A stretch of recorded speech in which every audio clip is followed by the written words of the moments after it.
publik sudah tahu lah putusannya itu pasti dikabulkan gitu. Bapak yakin 100% ya? Kalau minta tambah 50 lah sama kawan.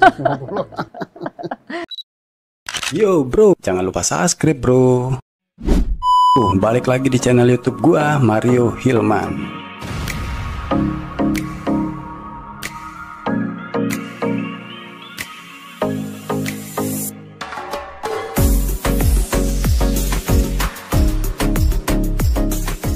Pak Susno, ada beberapa hal yang mau saya cross check ke Pak Susno hasil penelusuran kami. Terutama dari beberapa nama yang disebutkan oleh Aldi di persidangan Sakatatal maupun di persidangan 6 terpidana. Ada nama Gugun Gumilar, ada nama Aris Papua di sana, ada nama Anwar. Yang ternyata saat ini Pak Susno, kalau Aris Papua membantah bertemu langsung dengan saya. Pak Gugun tidak sempat berbicara tapi saya sempat bertemu dengannya. Pak Anwar juga saya belum ketemu. Pak Ibtu Rudiana saya sudah ketemu lagi Pak, ternyata masih aktif sebagai Kapolsek di Kapetakan. Jadi saya mau minta pendapat Pak Susno. Satu nih, ternyata belakangan kami ketahui dan sudah dikonfirmasi beberapa nama yang saya sebutkan tadi Pak sudah memberikan kuasa kepada pengacara Ibu Elsa Syarif, tapi pengacaranya pengacara sipil Pak.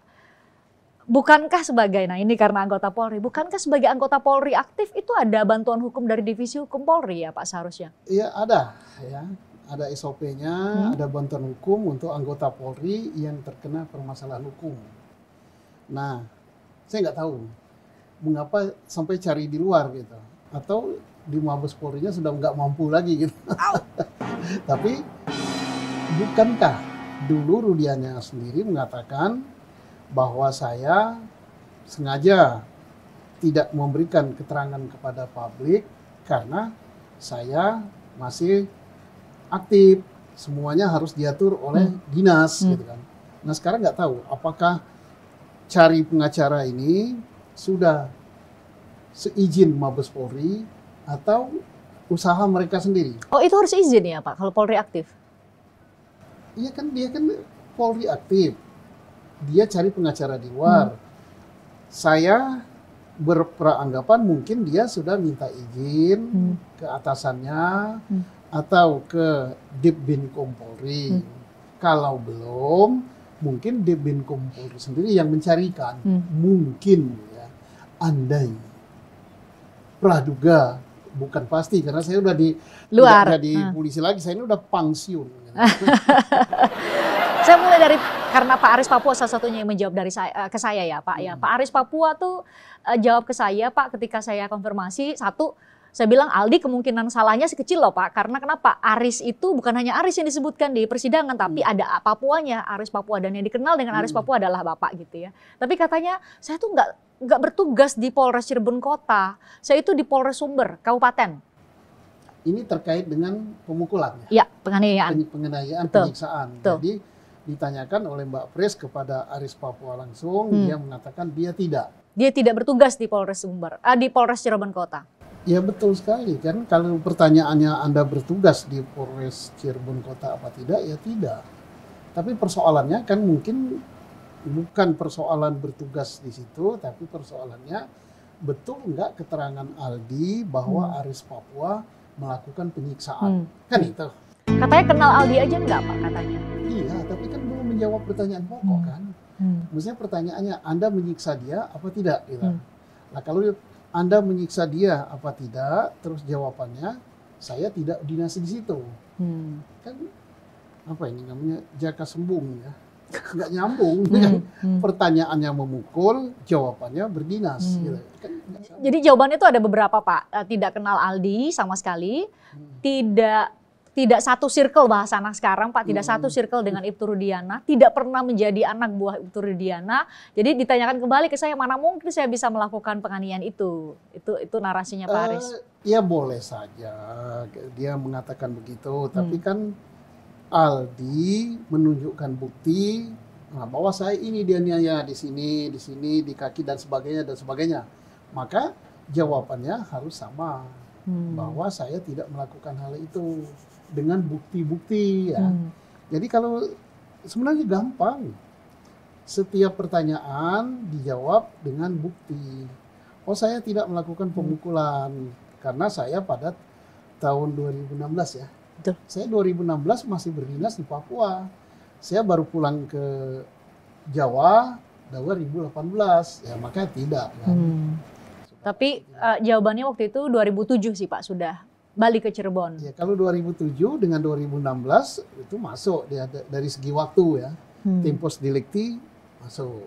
Tinggal locus delictinya, apakah dia berada di Polres Cirebon Kota apa tidak. Kan? Ya bisa saja berada di situ.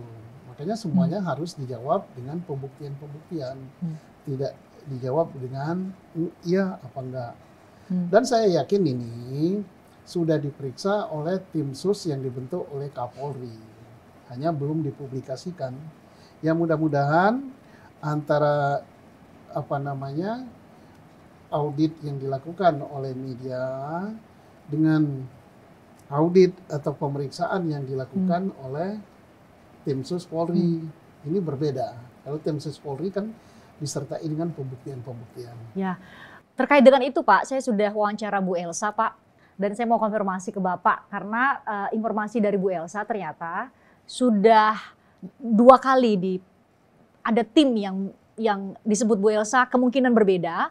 Jadi yang pemeriksaan pertama sudah diumumkan hasilnya Pak, yang Kadif Humas katakan tidak ditemukan pelanggaran etik. Kemudian pemeriksaan yang kedua itu 2 bulan lalu ternyata Pak. 2 bulan lalu itu berarti sekarang bulan 8. Sekarang bulan Agustus kan, berarti 2 bulan lalu sekitar 7 atau 8. Oktober, berarti bulan Agustus ya Pak? Ya. Bulan Agustus pemeriksaannya, dan termasuk klien-klien yang tadi yang boleh saya sebutkan, Pak Gugun, Ibtu Rudiana, Anwar, dan lain-lain itu sudah diperiksa. Dan ternyata Pak, kalau menurut Bu Elsa, pemeriksaannya tidak hanya Ibtu Rudiana dan bawahannya ketika itu di Sat Narkoba Polres Cirebon Kota, tapi juga termasuk di Reserse Polres Cirebon Kota sebagai penyidik, dan juga para penyidik di Polda Jabar Pak ternyata. Itu Pak informasi terakhir dari Bu Elsa. Ya jelas karena tim itu sudah dibentuk oleh Kapolri dan sudah diumumkan bahwa tim itu tugasnya adalah untuk mengadakan asesmen ya. Asesmen penyelidikan dan penyidikan yang dilakukan pada Agustus 2016 sampai dengan 2024 dan terdiri dari reserse, propam, inspektorat pengawasan umum dan lain-lain. Ya maka pemeriksaannya pasti lebih teliti, menyeluruh, dan saya yakin bahwa itu sudah tuntas. Tapi kenapa belum diumumin ya Pak? Nah ini harus ditanya kepada Dip Humas Polri atau kepada Kapolri langsung ya. Mungkin ada beberapa strategi ya. Misalnya strateginya kalau diumumkan takutnya mempengaruhi jalannya PK. Tapi mestinya tidak perlu takut ya karena 2 hal yang berbeda. Yang ini pemeriksaan Polri, yang ini PK. Hakim kan tidak boleh terpengaruh, dia harus independen. Nah misalnya hasil pemeriksaan Polri, oh betul telah terjadi ini, betul ini, betul ini. Kan akan mengangkat citra Polri sendiri. Atau misalnya, oh tidak betul itu, tidak betul, tidak betul. Tapi tidak betul itu tidak cukup dengan tidak betul. Tapi tidak betul dengan pembuktiannya begini-begini. Ya kita tunggu aja bagaimana kapan Pak Kapolri akan ngomongkan ini. Karena masyarakat seluruh Indonesia selaku pemilik Polri ya, pemilik Polri menunggu-nunggu hal ini. Menurut Pak Susno sendiri, the right time, waktu yang paling tepat buat Polri mengumumkan hasil pemeriksaan yang ternyata sudah kita ketahui dari Bu Elsa ini sudah 2 kali, itu kapan sih sebenarnya Pak Susno? Ya semua tepat, tergantung pertimbangan. Diumumkan sekarang tepat, karena masyarakat sudah menunggu lama. Diumumkan nanti setelah adanya putusan PK, tepat juga. Nah, tentang yang paling menguntungkan Polri yang mana, itu pertimbangan daripada pimpinan Polri. Saya nggak jadi pimpinan Polri, saya udah jadi rakyat. Kalau saya sebagai rakyat, yang tepat ya secepatnya gitu kan. Termasuk juga bukan hasil asesmen daripada tim sus, hasil dari penyidik. Kan bukankah yang namanya penasihat hukum dari 6 terdakwa waktu itu, tambah penasihat hukum Sudirman, tambah penasihat hukum Saka Tatal, sudah melaporkan ke Baris-Krim Polri tentang kesaksian palsu, penganiayaan, rekayasa perkara dan lain-lain sebagainya. Kan itu penyidik Bareskrim. Kita juga belum tahu apa hasilnya. Itu juga satu proses tersendiri yang seharusnya juga tetap diupdate ke publik ya Pak, informasi dan publik itu. tetap menunggu hal itu. Nah sekarang saya mau menguji beberapa hal, pas kali karena yang dihadapan saya adalah seorang penyidik yang berpuluh tahun mengerjakan ini. Jadi saat saya mewawancarai Bu Elsa, Pak Susno, Bu Elsa menyampaikan semacam timeline yang mengajak kita semua untuk berpikir secara logis, kira-kira penganiayaan itu mungkin terjadi di tahapan mana. Jadi kan Bu Elsa menggambarkan bahwa proses dicari itu siang hari sekitar jam 2 siang ya Pak, 3 hari setelah kejadian oleh tim dari Ibtu Rudiana berdasarkan sprindik. Nah kita harus ingatkan lagi ke netizen bahwa Ibtu Rudiana ini adalah anggota di Sat Narkoba Polres Cirebon Kota. Saya mau tanya dulu ke Pak Susno, apakah mungkin memang secara prosedural seorang polisi aktif yang bukan reserse, bukan diserse, kemudian meminta sprindik atau mendapat sprindik untuk melakukan investigasi terhadap sebuah kasus yang seharusnya itu adalah ranahnya reserse. Mungkin nggak tuh Pak? Ya nggak boleh lah, kan sudah dibagi ini narkoba, ini reserse umum, ini apa namanya krimsos, ini kecelakaan lalu lintas, ya sudah ada pembidangannya, tidak mungkin lah itu. Jadi satu tidak mungkin, dua perkara yang namanya pembunuhan tanda petik, kenapa saya katakan tanda petik? Karena awalnya kan kecelakaan lalu lintas, itu bukan tertangkap tangan. Karena bukan tertangkap tangan harus melalui penyelidikan. Nah penyelidikan itu belum nangkap. Kalau sudah nangkap itu sudah upaya paksa, sudah masuk ke ranah penyidikan. Penyitaan, terus apa namanya penangkapan, penahanan, itu sudah masuk ke apa namanya ranah penyidikan. Dan ini harus dilakukan oleh reserse yang diberi surat perintah. Ingat ya, tidak semua polisi boleh menangkap. Nah ini pengetahuan buat netizen kita nih. Dan tidak semua yang boleh nangkap itu adalah reserse. Tidak semua reserse boleh menangkap. Adalah reserse yang diberi surat perintah. Yang misalnya saya serse, kan ada serse bagian administrasi, ada serse bagian sopir, ada serse bagian apa. Tidak semua serse bagian nangkap. Yang boleh nangkap serse yang betul-betul dia menyidik perkara, dan itu pun harus dengan surat perintah dari yang berwenang. Dalam hal ini Kapolres Ciko misalnya ya, kalau itu wilayah hukum. Kapolres mendelegasikan kewenangannya itu kepada Kasat Reskrimnya. Jadi tidak bisa misalnya saya mau nangkap, saya tangkap dulu terus minta surat penyidikan, ya nggak bisa, ini kan amburadul namanya. Berarti dari tahapan itu saja sudah ada kesalahan prosedur atau pelanggaran yang dilakukan oleh Ibtu Rudiana dan anak buahnya ketika itu? Saya tidak menilai bahwa Ibtu Rudiana karena saya tidak berwenang ya, tapi tanya saja sama dia. Dia nangkap itu atas perintah siapa? Nah, karena nangkap itu tidak boleh sembarang orang. Itu kan tindakan paksa ya, Pak Susno ya? Itu tindakan paksa. Kalau nanti dialihkan katakan, oh saya tidak nangkap, saya ngamankan. Yang ngamankan sama nangkap beda jauh. Nah kalau saya ngamankan misalnya situ ada pesta, ramai, pinggir jalan, supaya tidak terjadi kecelakaan lalu lintas, saya berdiri di situ, saya amankan.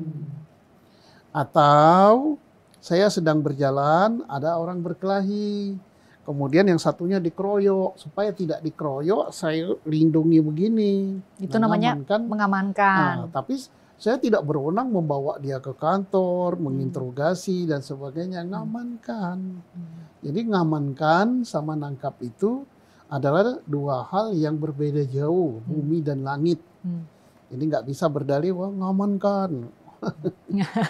Mencari-cari dari nama-namanya ini siapa? Itu namanya pembenaran.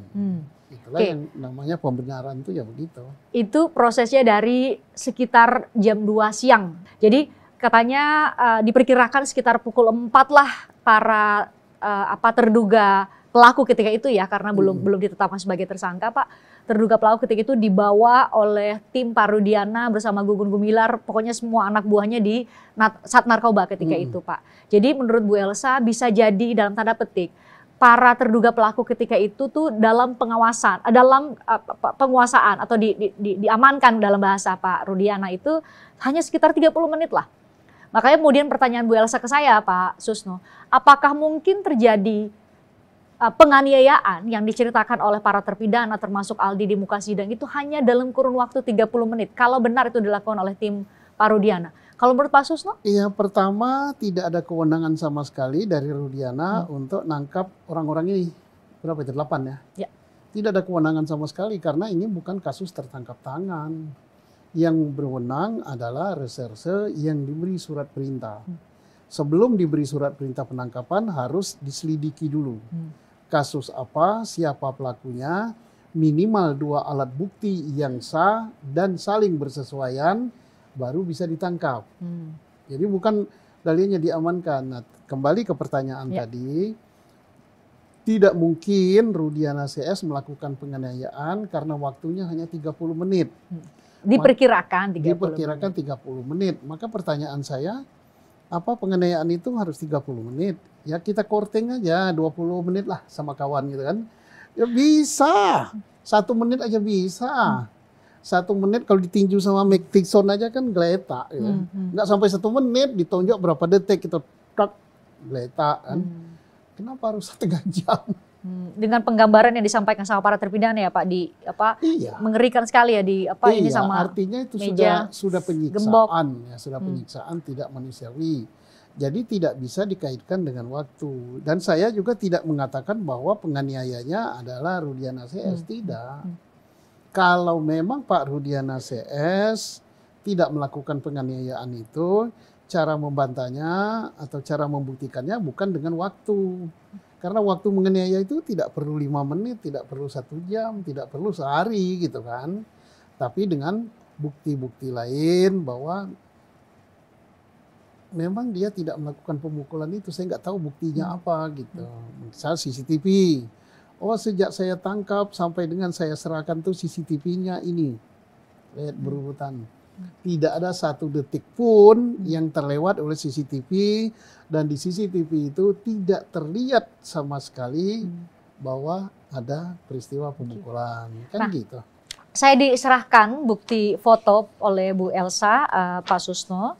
Saya tunjukkan ke Pak Susno, nanti saya tunjukkan ada tanda tangan Gugun Gumilar mungkin, tapi kalau kayaknya Pak Susno nggak bisa baca dengan jelas, jadi saya bantu aja. Ini ada foto saat para tersangka diserah terimakan ke unit Tipiter, tindak pidana tidak dalam keadaan terluka. Jadi ada beberapa foto mereka, mungkin Pak Susno juga nggak bisa terlalu lihat karena ini hanya foto dari scan yang saya ambil dari berkasnya. Tapi kalau saya juga melihatnya dalam kondisi baik, Pak. Ini ditandatangani salah satunya oleh Gugun Gumilar, anak buah Ibtu Rudiana. Jadi ini adalah serah terima dari Gugun Gumilar yang menyerahkan. Yang salah satunya yang menyerahkan. Yang menerima? Yang menerima reserse Polres Ciko. Resersenya? Di sini tidak ada namanya resersenya, Pak. Tapi ini ada suratnya. Iya, kan serah terima kan tidak bisa sepihak kan. Kalau memang dia diserahkan dalam keadaan baik-baik, sehat, tidak ada apa-apa, kan penerimanya kan harus tanya siapa. Karena yang bertanggung jawab waktu diserahkan tidak ada apa-apanya, setelah diterima ada apa-apanya, berarti si penerima yang bertanggung jawab. Kan gitu. Ya. Kalau serah terimanya sepihak itu saya serahkan, kan nggak bisa. Ya. Terus apa? Terlepas dari itu semua, mereka kan mengatakan 8 terpidana ini mengatakan dia niaya. Nah tinggal gampang sebenarnya persoalannya. Tinggal dibantah saja bahwa tidak melakukan itu dengan bukti-bukti, ya udah selesai. Nah tapi terlepas dari itu saya yakin tim sus Mabes Polri yang mengadakan asesmen itu tidak sebodoh itu. Pasti sudah ada hasilnya.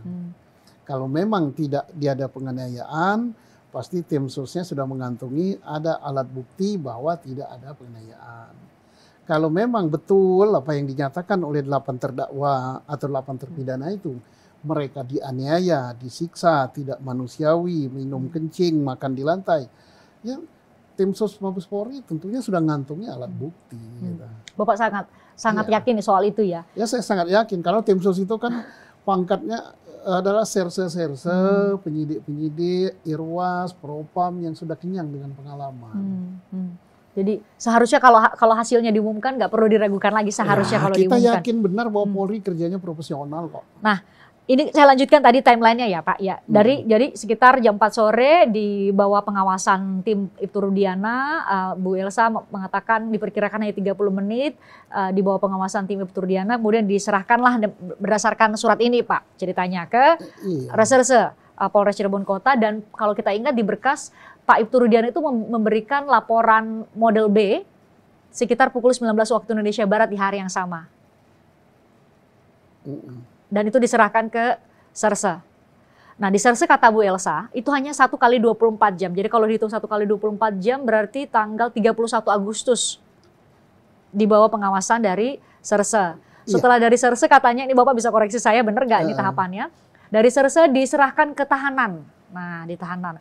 Makanya kata Bu Elsa bisa jadi foto-foto yang beredar di media sosial di Google itu Pak yang tanggal 1 dan 2 September yang 2016 yang bisa kita akses secara terbuka oleh publik adalah foto setelah mereka di tahanan Pak.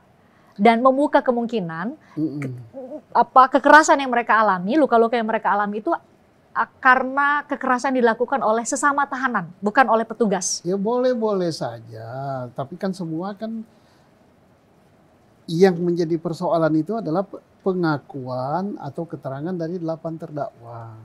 8 terdakwa itu mengatakan bukan dari sesama tahanan kan, tapi dari nama ini. Spesifik sekali. Ya, lengkap jelas bahwa si ini dengan ini, si ini dengan kunci, si ini dengan kaki kursi, meja, ya. Si ini dengan melemparkan balsam dan lain-lainnya dulu. Kan spesifik sekali. Jadi itulah yang harus dibuktikan. Nah cara membuktikan itu saya yakin bahwa tim sus Mabes Polri ya lebih lihai dari saya lah. Udah dikantongi oleh mereka itu. Jadi bantahan-bantahan itu bisa-bisa saja. Tapi ini kan baru bantahan sepihak kan. Nah bantahan sebenarnya apa? Ya itu ada di tangan tim khusus. Karena tim khusus tidak mungkin dia hanya menerima langsung percaya dengan keterangan itu. Kan dia kan akan ngecek kepada ada persesuaian nggak dengan alat bukti lain. Dan mereka punya kewenangan. Tim khusus kan berwenang memanggil, berwenang membuat berita acara, berwenang menyita. Kalau kita kan tidak. Hanya berdasarkan keterangan, dicatat, wah gini. Nggak bisa kita kesimpulkan bahwa oh betul tidak terjadi apa-apa. Kan nggak bisa. Tapi untuk pemuas publik sementara ya bisa lah gitu.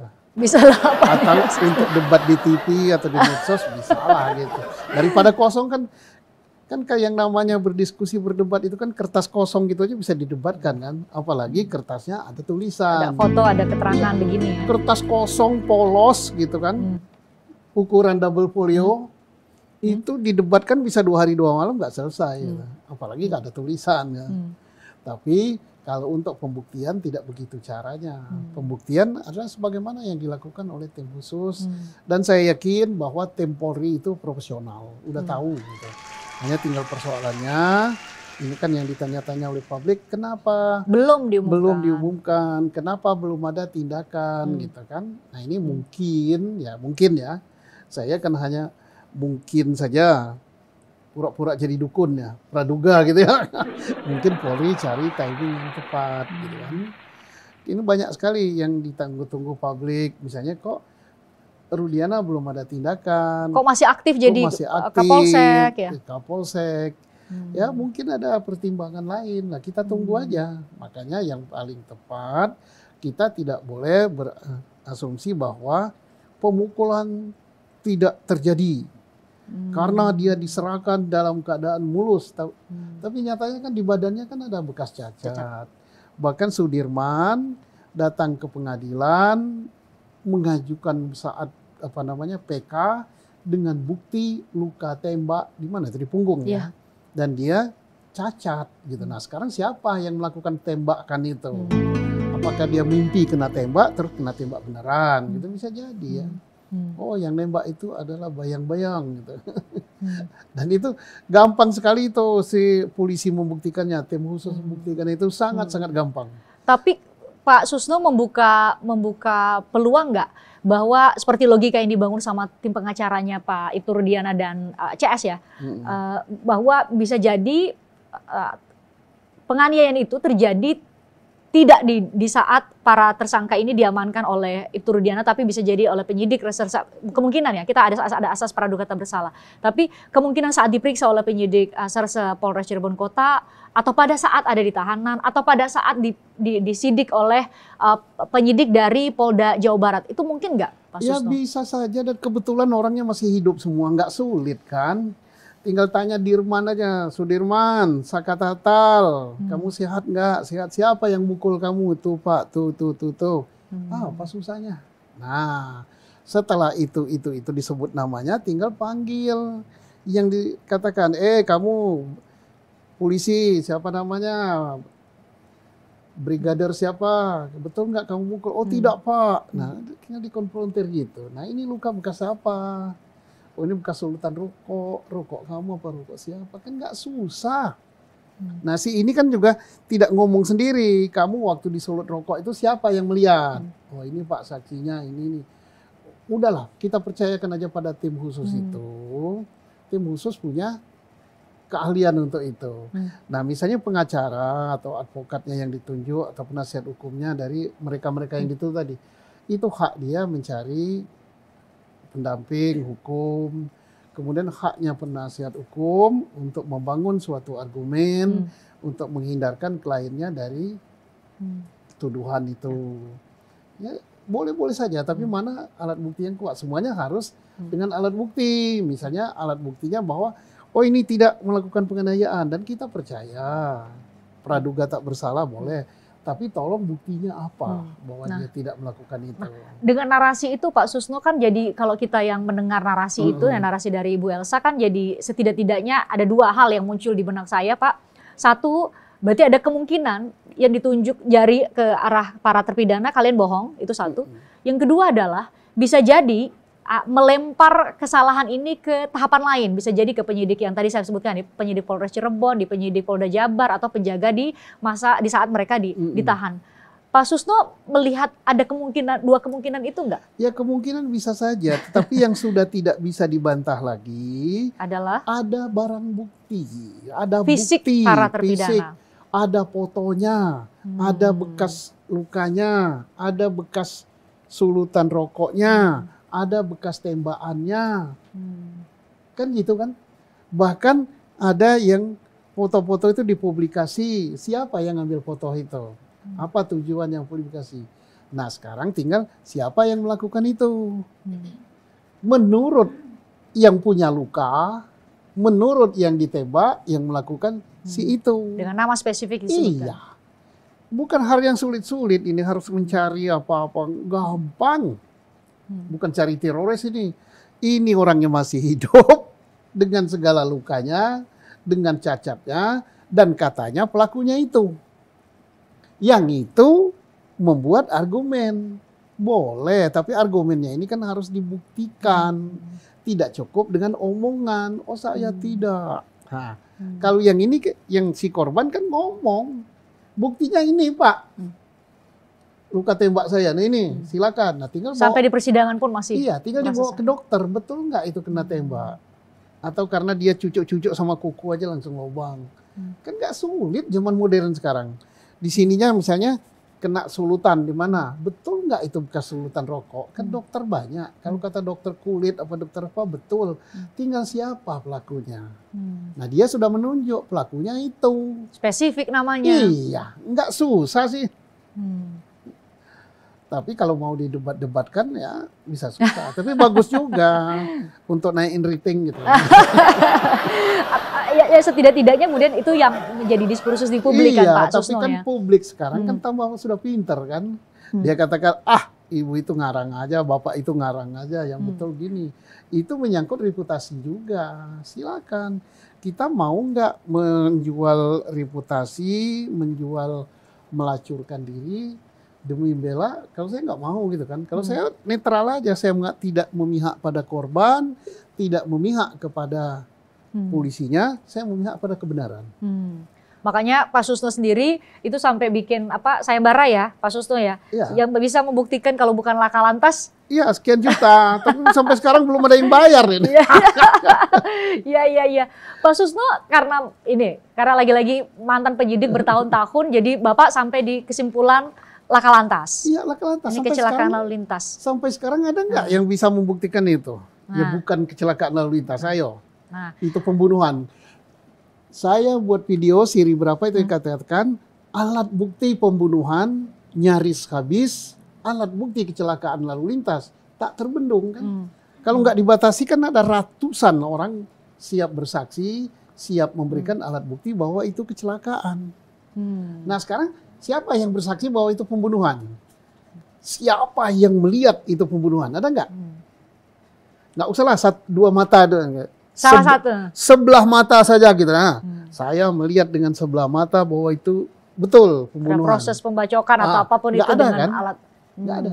Kalau betul, di mana lokasinya pembacokan itu? Kan yang punya warung kan ditanya, ada ribut-ribut nggak di sana? Nggak ada. Di TKP di belakang showroom nggak ada yang lihat. Di TKP di mana? SMP 11 atau 12 ya? Nggak ada yang lihat. Yang geletakkan jenazah setelah dibunuh di flyover itu nggak ada juga yang lihat. Tapi kalau yang melihat kecelakaan lalu lintas semakin bertambah.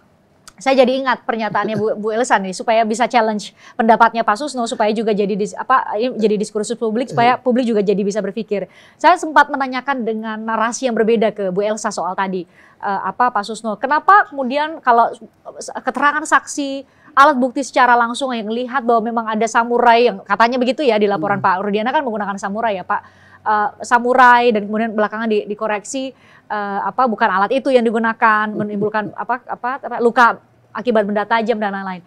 Tapi kata Bu Elsa yang terjadi adalah Pak karena ditemukan mungkin ya itu analisis Bu Elsa karena ditemukan di jalan pakai helm menggunakan motor tergeletak di jalan maka kemudian dilihat oleh masyarakat maka tindakan awal yang dilakukan adalah prosedur menghadapi laka lantas sehingga kemudian tidak punya cukup waktu atau cukup perhatian untuk mencari barang bukti yang terkait dengan pembunuhan. Itu logis atau tidak menurut Bapak? Sekarang pertanyaannya alat bukti pembunuhan ada nggak? Samurainya sih nggak ada sih Pak. Samurai nggak ada.